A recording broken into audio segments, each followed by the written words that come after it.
இப்போ எனக்கு எங்கே பண்ணுறீங்க, இது கடைசி வரைக்கும் இங்கே இந்த ட்ரீட்மெண்ட் இங்கே நடக்குமா, இல்லை நடுவில் நான் எங்கன்னா போக வேண்டியது இருக்குமா?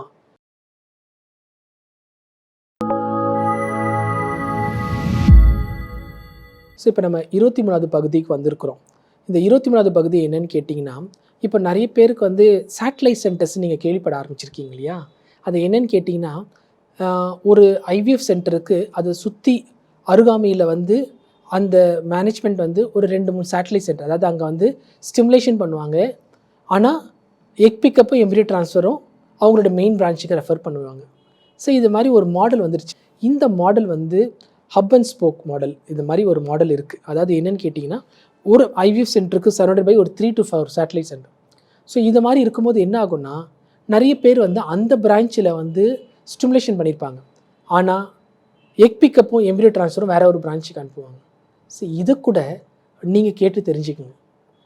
இப்போ உங்ககிட்ட நான் பண்ணுறேன், இங்கே தான் எக் பிக்கப் பண்ணுவீங்களா? இது வந்து ஒரு விஷயம் என்னென்னு கேட்டிங்கன்னா, இப்போ ஒரு சென்னை மாதிரி இடத்துல பார்த்தீங்கன்னா, சென்னைக்குள்ளாரே ஒரே நாளில் போயிட்டு வரோன்னா பரவாயில்ல. சில இடங்கள்லாம் பார்த்தீங்கன்னா, இப்போது கோவில்பட்டி, ராஜபாளையம் இந்த மாதிரி ஊர்லெல்லாம் பண்ணிவிட்டு மதுரைக்கோ திருநெல்வேலிக்கோ போய் பண்ண சொல்லுவாங்க. அப்போது நீங்கள் ஊரை விட்டு ஊர் போகிற மாதிரி இருக்கும். சப்போஸ் அங்கே ஒரு 2 நாள் தங்குற மாதிரி இருக்கும். இதுக்கு சில செலவுகள் ஆகலாம், சில கொஞ்சம் எக்ஸ்ட்ரா இதுவும் கொஞ்சம் கஷ்டங்கள் இருக்கலாம். பட் ஆனால் இது வந்து ஒரு மியூச்சுவல். ஒரு ஐவிஎஃப் சென்டரும் வந்து இப்படி வந்து உங்களுக்கு முன்னாடியே சொல்லிட்டாங்கன்னா நீங்கள் அதை புரிஞ்சுக்குங்க.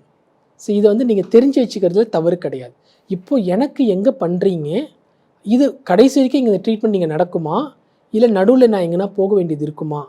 இது வந்து ஒரு விதத்தில் இந்த எக் பிக்கப் எம்ப்ரியோ ட்ரான்ஸ்ஃபர் மட்டும் சொல்லலை.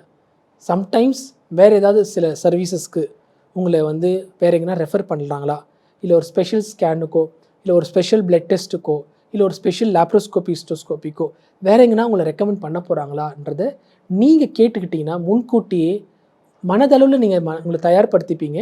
இதை நம்ம தவிர்க்கணும், இதை வந்து தப்புன்னெலாம் நான் சொல்ல வரல. இது ஒரு பாயிண்ட். நம்ம இந்த 27 பாயிண்ட்டுமே எல்லாமே நம்ம தெரிஞ்சுக்க போகிறோம், எல்லாமே நோட் பண்ணிக்கிறோம், எல்லாமே நம்ம வந்து எடுக்க போகிற சென்டரில் டிஸ்கஸ் பண்ணிவிட்டு ஒரு கிளாரிட்டியோட நம்ம நெக்ஸ்ட் ஸ்டெப்புக்கு போகிறோம்.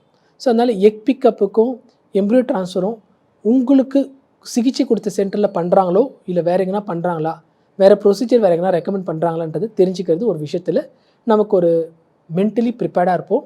தேர்பை அது எதுவும் ஒரு நமக்கு டிஸ்கம்ஃபர்ட்டை நமக்கு கொடுக்காது. நெக்ஸ்ட்டு பார்ட்டில் உங்களை சந்திக்கிறேன்.